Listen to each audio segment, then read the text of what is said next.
mais aussi par le FLN. Celles de l'OS ont été amnistiées en 1982.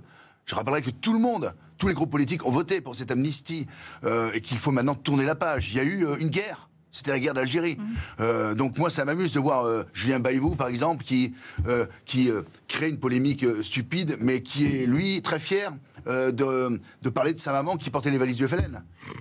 Très fier de dire que sa maman avait du sang sur les mains.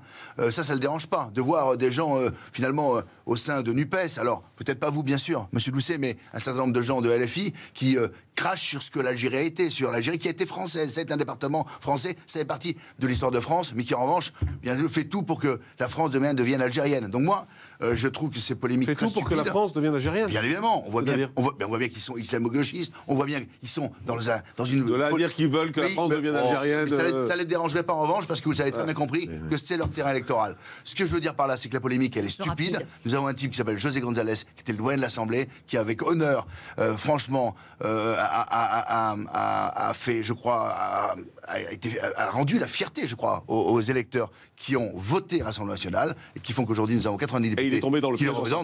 Il n'est pas tombé dans le piège. Il y a des journalistes qui ont essayé de le piéger. Il est tombé dedans.